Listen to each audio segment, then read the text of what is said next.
So today I am exhausted because I forgot to block off my last two spots after doing a diagnostic assessment and differential evaluation. Those are draining. Basically, if you don't know what those are, is they are a non-doctor version of a neuropsych eval. Basically meaning I do everything you do in a neuropsych eval except any assessment that a doctor would do in a neuropsych eval, because I'm not a doctor, but everything else is the same, and I actually would find substitutes for those particular types of assessments or tests that I am not authorized to do. So same thing really. And I diagnosed the types of diagnoses that are a little bit more difficult to diagnose or spot by traditional therapists, and they're 1-hour sessions, and these are not typically covered by insurance because they are so intricate and they do take such a long time. So even after the 5 hours that I spent with the client today, I'm going to probably spend another 5 hours on my own doing the assessing and analyzing of the content that I have in order to provide the report. So it's an exhausting process. So a little exhausted with that, but the crazy thing that I had with this one, and I've made some content before on another one I had, is the ability that I'm finding that I'm able to locate spiritual diagnostics, right? What is that? What the fuck is a spiritual diagnostic? It's when I'm assessing people who are having issues that are not identifiable by the DSM. That's what the last girl was. And this woman today has had excruciating, pervasive issues since she could remember. She has run the gamut on medications and has built up tolerance to even ketamine treatments,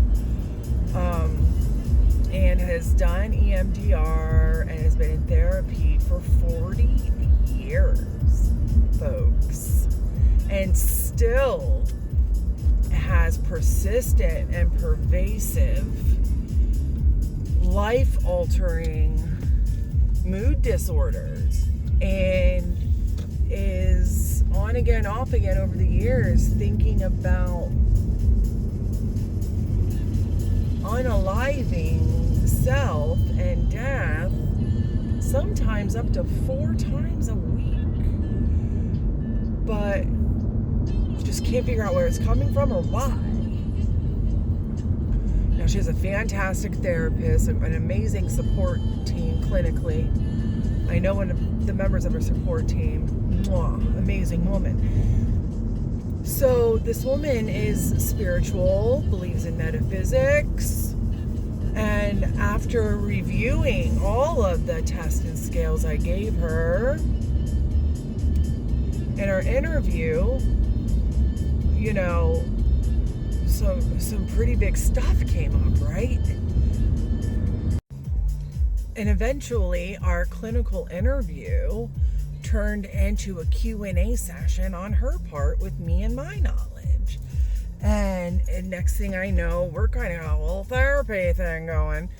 And she's picking my brain about metaphysics and spirituality and her conditions and could it be, and I'm offering insight back.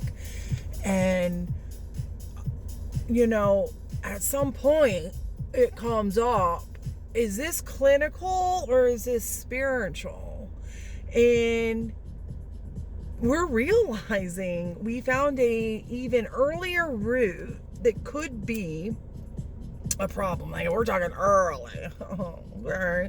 And then furthermore, perhaps this earlier route could have been so impactful that it could have pulled in past life trauma to the forefront and affected her.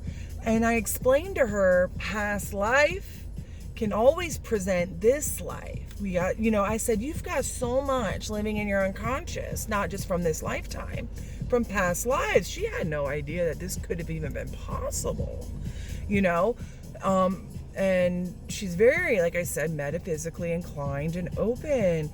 And we had those conversations, and I told her I very much so had intentions of recommending on her report some QHHT and PLR practitioners in our area that she could have easily, from that one thing from 1 year old that sounded monumental, and then some other things that she might have picked up could have been more than just generational from now. It could have been generational so much more on a big level that is past life affecting and has caused this pervasive, life altering mood disorders that she just can't understand who or why. And this is someone who came to me for a clinical diagnostic assessment and differential evaluation. We got to get used to this. We got to get used to this in our clinical world. Because had she gone to a neuropsych, had she gone to another diagnostician, she could have just been told what she already knew. She'd still be running the gamut of pills and treatments and therapeutic modalities that are clinical.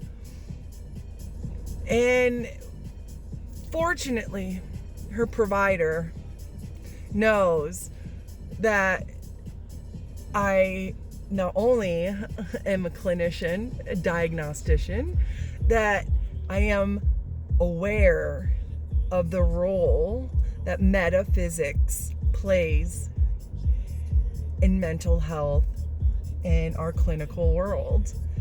And I might be able to find a little bit of something in there and send her to the right place.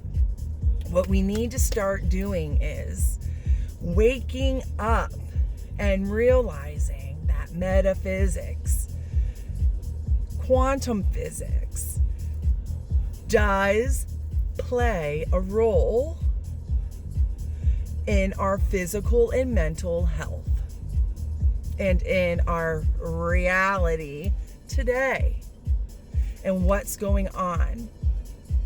I am so blessed beyond measure that I have the knowledge and capability to perform these types of assessments, and be able to pick up on these things. I know what cues to look for in these personality inventories that show me, oh,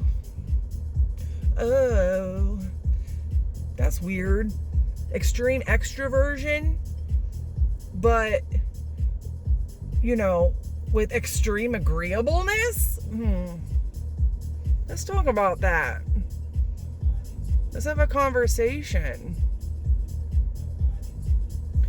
So anyways, if you're in South Carolina and you want one of these from me, hit me up. Anyway, I hope other clinicians are seeing this, and I hope other people are open to this, because it needs to be a conversation. Bigly.